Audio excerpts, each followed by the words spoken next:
Hey, welcome back to the Real Estate Home Runs podcast. Today, Bryce McKinley joins us. For over 20 years, Bryce has been flown into some of the biggest corporations to fix sales teams and to teach people how to have better conversations that result in bigger sales that close more often.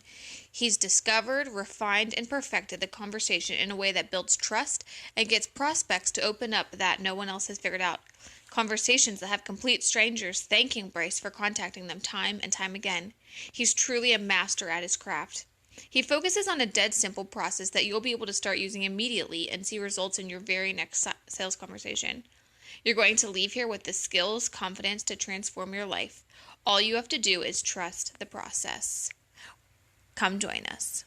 All right, ladies and gentlemen, welcome back to the Real Estate Home Runs podcast. I have a special guest today, Bryce McKinley, who's been doing a lot of impressive things in real estate. Bryce, I love your content, following the little nuggets that you give on YouTube here and there, and just how raw you are with your videos and letting people know the truth, no fluff.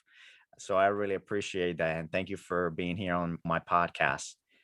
It's my pleasure, man. Thank you, Luis. And for the world, congratulations on your little girl, man. Thank you. Old, new dad, too. Congratulations. And thank you for having me on here, man. I appreciate you. So just rapid fire. Tell me what Sharpen is, where it comes from, and what's the philosophy behind that. Yeah. So if you're listening to this, if you can't see this and you're just listening to a podcast, I've got a hat on and it's actually backwards. It says hashtag Sharpen. If you're listening or watching this, you can see it's actually backwards. I started kind of my social media presence and influence, just kind of making live videos, Luis, and just going live. And one day I put together a men's group and we're like, what do we call this thing?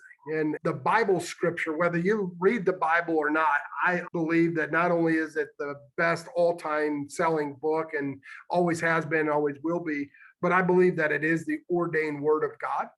And the Bible says, as iron sharpens iron, so does one another to his brother. And so sharpen to me is not just a part of a scripture that holds me accountable, that says I need other people, men and women in my life, coaches, mentors, followers, to lift me up and hold me accountable, but it's also an acronym. And so as a teacher coach, I like to use acronyms to keep things very simple so that you can easily grasp them and learn from them. And so Sharpen is not only a constant reminder that I am that in people's lives, but I also need that in my life. But it's an acronym and it stands for selflessly helping already people eager for nurturing. And I believe that because I'm picky about who I work with, and I only work with people that are serious about working with me, that has given me the ability to get people bigger, better, faster results than they'd get anywhere else. I mean, heck, the name of my company is like REI Results, right? Mm-hmm. And so that ready person's eager for nurturing, like you have to be ready, you have to be eager, and you have to be hungry, as my friend Les Brown would say, right? Like you have to be hungry, and being eager and willing and ready to learn opens the doors of possibilities to allow your life, your mind, your soul, your business to be sharpened. And so that's what Sharpen means to me. It's an acronym for selflessly helping already persons eager for nurturing. And it also reflects back to the scripture where iron sharpens iron. That's so good. And to add on to that, it's like professional athletes, they have different mentors and trainers for different things. Even the president of the United States has different people that sharpen him. We as entrepreneurs, we need that as well. And to add on to what you were saying, I feel like in our lives, we need a Paul to mentor us. And we need a Timothy mentees on top of that. Yeah. And Barnabas, encouragers. We need it all. And it's scary because sometimes we don't know what we don't know. Mm-hmm. And when we allow others to step in and sharpen us and give it to us on the chin and keep it raw, sometimes we find our greatest moments of growth right in front of us to the ones that we at least expected. Yeah. So what did you do before real estate? Yeah, so Luis, a little bit about me to those that don't know who I am. I'm an international best-selling author, international keynote speaker, and I've been for the last 20 years a Fortune 500 business consultant. I started out my professional career actually in the automotive industry, and I've got a crazy story. We can go into it if you want to know more, but I started out at 18, actually at 17, detailing cars at a car dealership. And one snowy December afternoon, a week before my birthday, which is the day before Christmas, by the way, if anybody wants to send me any gifts, try competing with baby Jesus growing up. It's kind of hard, you know? Yeah. But a week before my birthday, in the middle of a snowstorm, I never forget begging my uncle, who was the owner and general sales manager of a Ford dealership, for an opportunity to sell cars. Like, dude, I can wash cars all day long, but I'm better suited like selling cars. I can make more money. I wanted that lifestyle. And I got my professional career in the automotive industry. And he gave me a shot in the middle of a blizzard. He said, if you could sell a car today, I'll put you on the team next week. And that's what I did. I went and sold 3 cars my first day in the business in the middle of a snowstorm, and I was hooked. Between the age of 18 and 22, I became the #1 car salesman in the world with Ford Motor Company, recruited out of my dealership and later picked up by Nissan, Toyota, and Honda to travel the world teaching my sales and persuasion implementation processes in and around the automotive industry. Prior to real estate, not only was I in the automotive industry, but I had contracts with the CIA, the Pentagon, teaching hostage negotiations, Owens Corning, Allside Roofing, just to name a few, Tyco Corporation, ADT, all around sales and persuasion and sales implementation processes. And so that's where my professional career was prior to getting into real estate. I was in the consulting world, teaching and speaking around sales and persuasion.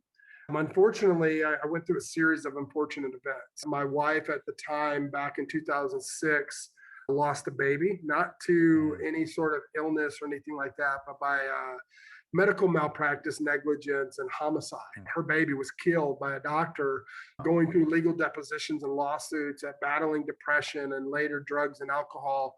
She would end up taking her life Friday, June 13th, 2008. And so I kind of lost my marbles for almost 2 years, Luis. I went off the deep end, close to $80 million up my nose and in a bottle, just battling anger, frustration, depression, anxiety, all of that. And I'll never forget, I got a phone call from this girl I was seeing at the time. And she's like, we're pregnant. And it was March of 2010 where I had kind of a slight encounter with the man upstairs. And I was like, all right, I'm going to get my act together, sobered up. And I had a couple $100,000 left in the bank. I started reaching out, prospecting, and getting some corporate contracts again. And that brought me to Texas, which is where I'm at now. I'm from Illinois, Northern Illinois, Chicago, Wisconsin. I had a cabin up there. And that's what brought me to Texas, though. And moving to Texas really kind of shed some light on some things that was happening in our relationship. While I had sobered up, she hadn't done that. And her boys, she had 2 boys, and my son moved to Texas. And I came home one day from working one of these corporate contracts, and she had OD'd. There's pills all over the bed. My little baby boy, just a couple months old at the time, rolling around on the floor. And here she is, passed out, OD'd in the bed. Now, by the grace of God, thankfully, she is alive and healthy today. But at the time, I didn't know where life was headed. And so I picked my son up, packed a bag, moved into a hotel. And that Monday morning, I start the fight to have custody of my son. And over the next year or so, I really drained that last couple $100,000 between the drama that she created, losing my corporate contracts. I would gain sole custody of my son, but I would end up homeless. And so I was actually sleeping in my car for almost a year as a single dad with sole custody of my boy, just trying to make it day by day. And I found real estate by sitting at a computer at a library, trying to fill out job applications. I figured I'd just go and find work somewhere. I watched a YouTube video. Somebody mentioned wholesaling and mentioned sellers and mentioned homeowners. And I just started kind of piecing this puzzle together in my head. Homeowners that need to sell, we can get them under contract cheaper and sell the paperwork. Easy. I can do that. I can do that. So I just started calling homeowners. I started calling for sale by owners. And that's how I got into real estate, man. I ended up reaching out to a whole bunch of FISBOs at the time. I didn't really know anything else about the business and negotiating contracts on houses. I had no business doing because I didn't know anything. But the difference between me and the other 99% out there in the world is I took action. And I believe that you don't go to opportunities, you grow to opportunities. And I had grew in a point in my life that something needed to change. And prospecting and cold calling, I was able to contract 23 houses my first month in the business. Didn't know anything about the business, didn't know how to close the deals. So out of those 23, I'd only end up closing, I think, 9 of them. And I'm like, well, gosh, what am I doing wrong? I found a local company here in Dallas, ended up getting hired on as an acquisition manager. And the old consultant in me is like, man, I don't want to work for you. This is what I've done. Make me a partner. And I refused the job. They weren't very happy with me, Luis, I'll tell you that. And they ended up calling me back a week later. I was like, I'd like to work with you, not for you.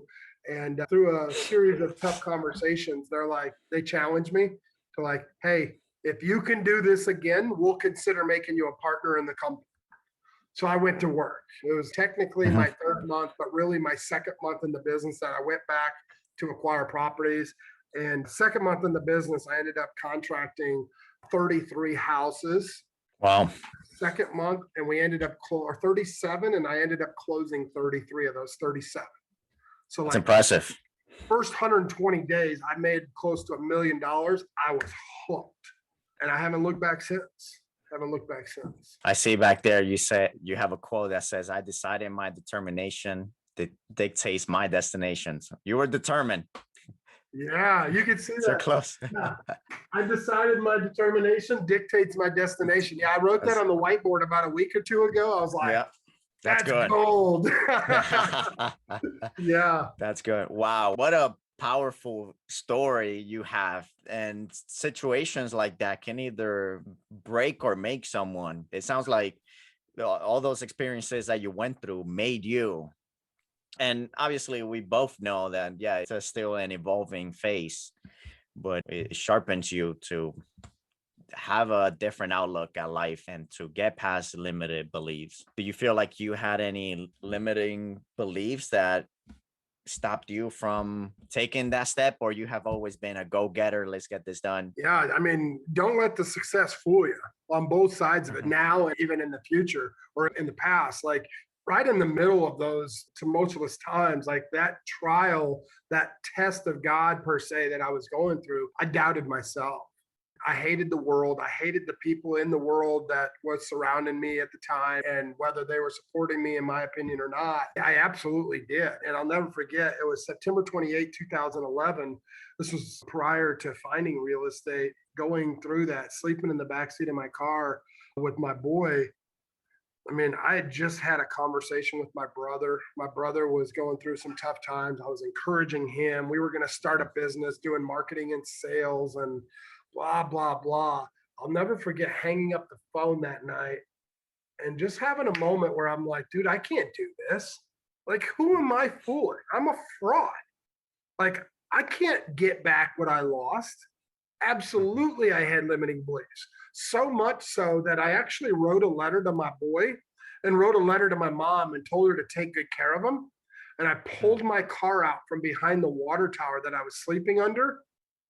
And the same 40 cal that sits next to my bed tonight, it's never jammed before, hasn't jammed since. But that night, September 28, 2011, it jammed in my mouth 3 times. Not once, not twice, but 3 times. Wow. And in that moment, that was like my coming to Jesus moment, literally and figuratively, because I got mad at God. I'm like, I can't get mad at nobody else because I tried to solve the problem. Yeah. Obviously, I'm not the problem, but the way that I was thinking was, and I basically gave God an ultimatum. I'm like, show up, bro. I call him bro. I think he's kind of gangster. I mean, he's got a 6th sense of humor. Look around the world right now, right? But he loves us, and he loves us so unconditionally that he showed up and he jammed that gun, not once, twice, but 3 times. That gun hadn't jammed since, and it never jammed before. And in that moment, I knew that these limiting beliefs that I was having no longer could exist with my newfound revelation of whom I was and who I was called to be. And so have I had limiting beliefs? Heck yeah. Do I still struggle with them? I'm human, and I'd be lying if I said I didn't. There are days that I don't want to get up. However, like that quote says, I made a decision that my determination dictated my destination. And my destination is to walk through those pearly gates, knowing that I affected everybody in my voice, in the sound of my voice, to make a better choice and follow me or follow the man upstairs, number one. Number two, every opportunity I get to get on the phone with the homeowner in a tough situation is like, hey, we solved this problem, right? And three, I decided that every day I was going to be the best version of myself. And if I didn't, I was not only failing myself, but the people around me. And in those moments that I made those decisions, I realized, like, if I don't shine my light, that people around me and on the sound of my voice or on the other side of a YouTube video or on the other side of a Facebook Live, those people are going to get lost in the darkness. And so I believe that now it's my responsibility, obligation, and opportunity to shine the light that was given inside of me. And let's talk about talking to sellers now. I feel like that's an area that a lot of people know that it's important, but there are some that avoid it and others that it comes natural. My interpretation of you is that it comes natural to you. And there are perhaps little nuggets or strategies that you implement that have completely changed your ball game. Is there anything like that you would like to share with us? Everyone should master the art of sales. Not everybody's cut out for it, but there's a very simple framework that I've created that I've taught for 20 plus years that anybody can implement into their daily conversations. Luis, when your daughter gets older, you'll be able to have her pick up her room, be able to have your wife do the dishes and fold your laundry. Like, wives out there listening to this, it's not one-sided. You want your husband to go wash your car? You can use this framework to have a better conversation. And that framework is very simple. But before I go into that framework, I want to just share that at the end of the day, people want to know how much you care more than they want to know how much you know. And the number one thing that I find that investors fail in is because they sit there and they just diarrhea of the mouth. What needs to be done to the property, or how much you know and how much experience. I'd put my track record up against any of the greats. And I'll say it again for the people in the back. Go call out the biggest guru, and maybe not the bank account, because I'm not the master at marketing and exposure, but you put my transactions against anybody, and I've got more and more volume and more income created, and I've done more things with them. Anybody. There's not another investor that I know in the 8.5 years, 9 years that I've been doing this that's done over 10,000 transactions. I have. How? Because I come from a place of service, but more importantly, I care about the person more than I do the transaction. I want to make sure that I put their needs first before my own. And when you do that, just like Zig Ziglar said, if you help enough people get what they want, you can have anything that you want. I believe that from the deepest part of my being. When you mentioned the word rapport, one of the biggest misconceptions that anybody has ever taught in and around sales is that rapport is the commonalities of the conversation or life events that happen between two or more people.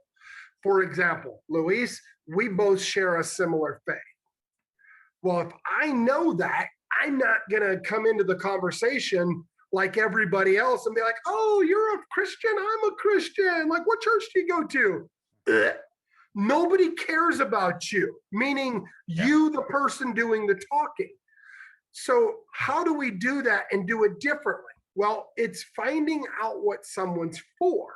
If you find out what someone's for, you'll always solve their motivation. F-O-R-M, form, right? If we have good form in conversation, we'll always solve their motivation. Family, occupation, recreation. What are the three things that people love the most to talk about? Themselves, their family, their occupation, what kind of work they do, and what they like to do for fun.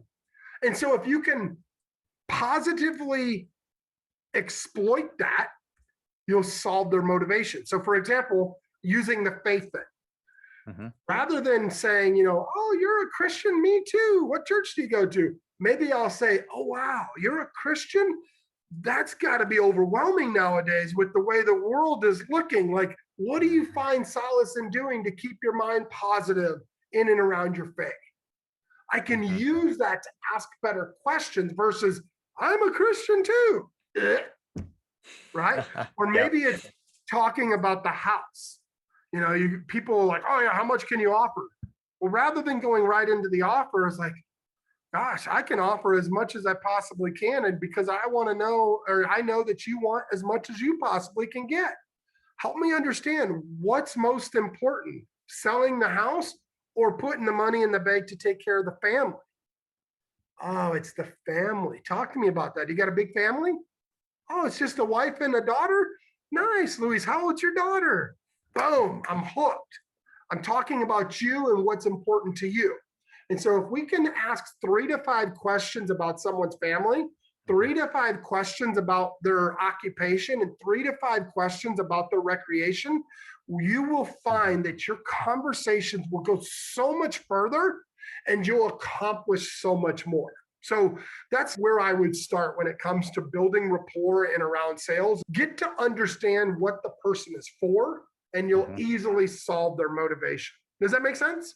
Oh, yeah, that's great, because we're talking about tangible things that people can apply right away. I really like what you share about focusing on service and serving. So what does it look like to be able to do the amount of deals that you do on a monthly basis and putting even a team together? You obviously can move the amount of inventory that you move on your own. So what does that look like behind the scenes?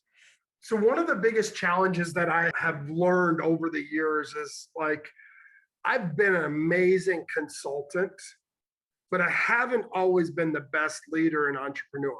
Why? Because I can easily come in and tell you what's wrong in your business, fix this, and dip out and get you results. It's just kind of like what the Bible says, right? Like pull your own plank out of your eye before you point the finger. And so coming back and building my own thing has been 100 times more difficult because I had to learn how to become a different type of leader. And so for me, I had to find, how do I replace myself? The guy that does 30 or 40 deals a month on his own, how do I get a team of 2 or 3 or 5 to do the same thing?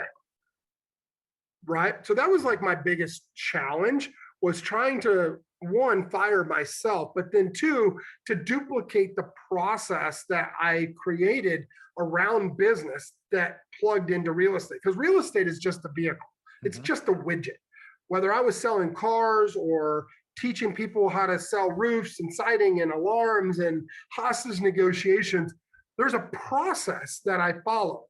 Now I've just got to duplicate the process. So a lot of times what people fail to do in business is they want to add all these systems. They want to get all of the different platforms, skip Genie, skip Force, skip this, skip that, batch this, that, right?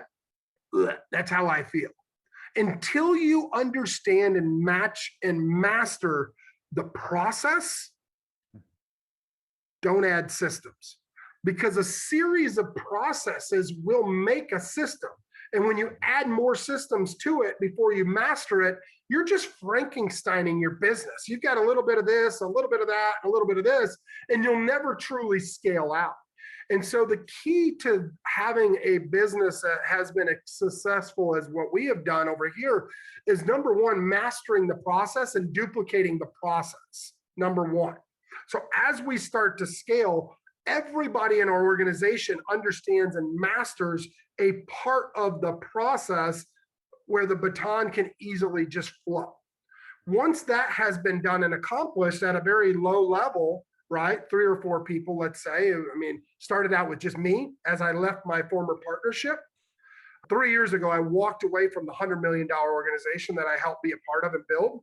And I had to start over and do it on my own. Why? Because there was limiting beliefs and there was things and challenges that we all didn't agree on. we're still friends. There's no bad feelings there, but I wanted to go this way. They wanted to go this way and this way. And we can't all go in 3 different directions. And so 3 years ago, I started over completely from scratch and had to learn how to do deals all over again from start to finish, and not just the part of the process that I mastered.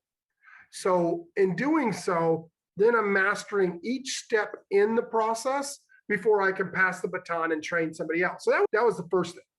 Second part of that is like what that looks like now. You fast forward 3 years, we've got 30 plus employees, 12 are VAs, and the remaining of that is like administrative. So my wife works for me. She's our CFO. My business partner, Kyle, handles all of our marketing and our marketing team. Inside of our marketing team, we've got, 6 individuals that handle content, post creation, ads, Google, SEO, pay-per-click, radio, like those types of things. And then on the acquisition side, we have an acquisition team in multiple markets. In those markets, we have team leaders or managers, and then those managers report back to myself and my partner, Kyle.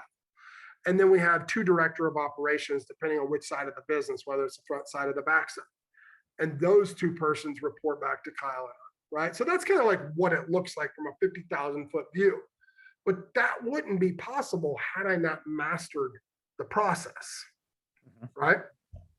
So, yeah, I know that was a really long answer, but I hope that kind of answers both of those questions there. It does, yeah. It gives some insight into what it looks like to, be able to move that volume, like I was saying, because as an entrepreneur, a solo entrepreneur, you can go some distance, but if you have a team, you're able to accomplish a lot more. And understanding the process is really important. With that process, do you try to get a closing on the first initial call, or your process changes depending on the motivation from the seller?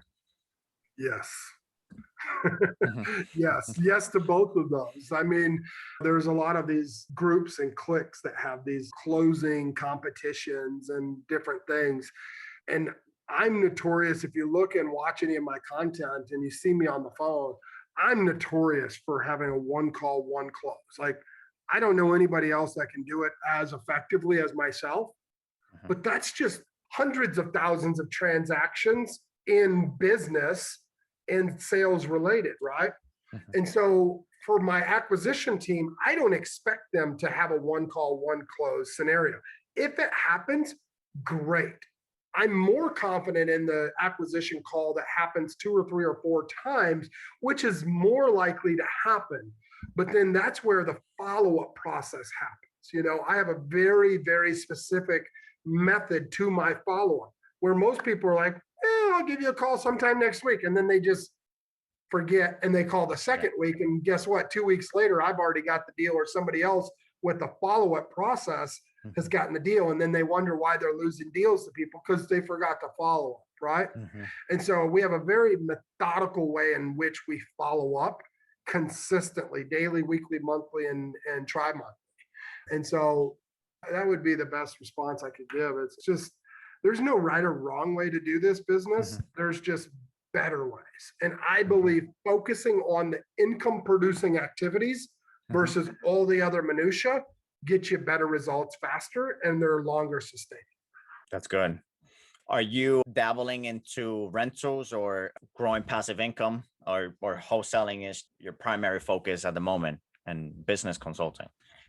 Yeah, so between my partner and I, we have just under 1,100 rentals, single family, couple multifamily.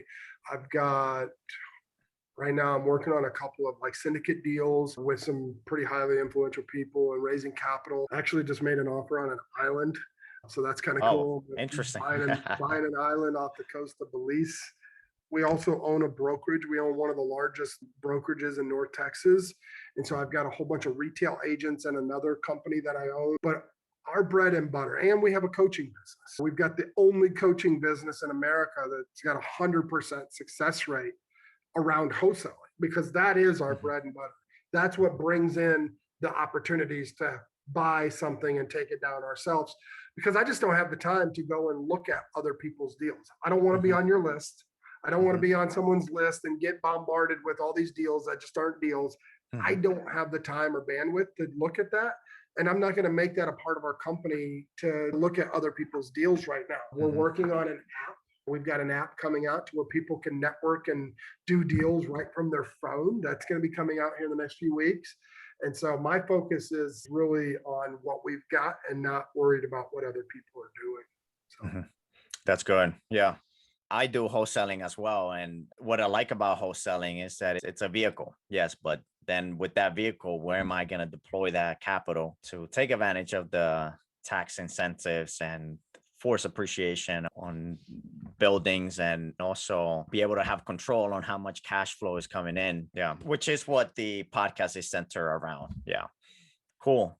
So what are 3 things that you feel like have helped you hit singles, doubles, or triples in your life and real estate journey? That's a good question. So I'm not sure how you would identify the single, doubles, or triples or home runs, other than what would be considered a win, right? Like whether you get to first base, second, third, or you make a home run. Yep. I consider those wins. And the little wins along the way make up the end game score, right? And so for me, I'm in it for the long run. And I learned that the hard way through those series of unfortunate events. And so for me, how we get those wins are, I've got 3 pillars of my life that I live by. And number 1, it's trusting the process. I've put together a process, and God has given me a talent that I can see things from start to finish. And this process has not failed me yet. And it helped me bounce back. And so number 1, I just trust the process. Number 2, I know my numbers. It doesn't matter whether it's my bank accounts, or it's my car payment, or it's the ARV rehab or max allowed offer, or even when I'm reselling it to a buyer. I know my numbers like that, inside and out. It's just like in the car business. I knew my inventory. I knew what cars were on my lot, what sold, what was coming in on trade. I know my numbers. And then number 3, having a no big deal attitude. I live life always as if there's another explanation. And so when something would normally throw somebody off or frustrate them, I look at it like, gosh, there's got to be another explanation. You know, that prick on the highway that cuts you off and you want to flip him off and give him the bird. What if his wife just died? What if that was this guy right here on the other end of the conversation back in 2008, had already lost a child, losing a business, and now his wife just died? Like, what if there was another explanation? When you start to live life as if there's another explanation, you easily live life as if it's no big deal. Seller needs this, this, and this to get done. It's no big deal. If I can't do it, I'll find somebody that will. It's no big deal. I get more deals done because it's no big deal. And that swag of confidence is easily attractable to the person on the other side of the communication event. And so for me, the home runs, the singles, doubles, and triples come to me because I live life as if there's another explanation. I live as if it's no big deal. I know my numbers and I trust the process. That's good. That's really good. How can people stay in contact with you if they want to learn more about what you're up to? Yeah, I appreciate that. So you can Google my name. You can search my name, Bryce McKinley, Instagram, LinkedIn, Facebook. I'm not really big on TikTok. I don't really care for editing a whole bunch of videos and wasting time there. But Instagram, Facebook, LinkedIn. My name is Bryce McKinley, BRYCE. Last name is McKinley, McKinley, or Coach Sharpen on Instagram. I highly recommend you going and checking out REIResultsAcademy.com. REIResultsAcademy.com. It's a social real estate platform that we're building. The app will be coming out here in a few weeks. Right now, you can sign up for free. It's got groups and forums, just like as if you were on a social media platform, but this is for investors by investors. Let's just say those guys, those big guys have already been like, hey, we want this. And they've already made some very hefty 7, 8, and 9-figure offers for this program. And you got the opportunity to get in at the ground level. REIResultsAcademy.com. Awesome. Is there anything that if you were the host, you maybe would have asked that I missed? That's a great question. I love that, Luis. If there was one thing that I think all podcast interviewers should ask is how do you overcome adversity?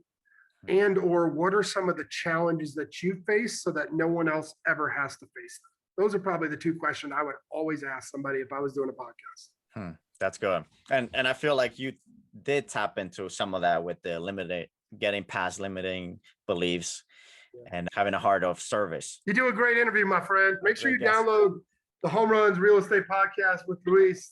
He's doing a great job. I think you do a great job too with your YouTube channel, dropping some nuggets there. Yep. Yeah, hey, go check out my YouTube video or channel. I forgot about that. I put the plug for you there. Appreciate that, brother. Hey, thank you so much for joining. It was awesome. Yeah, my pleasure. God bless you guys. I'll see you at the top. Yep. Peace. God bless you too.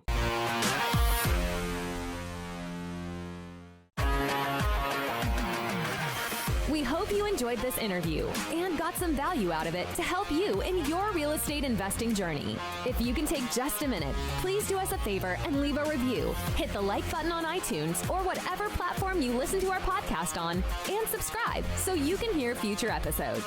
Also, don't forget to check out our Real Estate Home Runs Podcast Community Facebook group, where you are able to connect with some great listeners. If you're an investor who is crushing it and want to share some information centered around passive income in real estate, please contact us. Hit those home runs, and we will see you next time.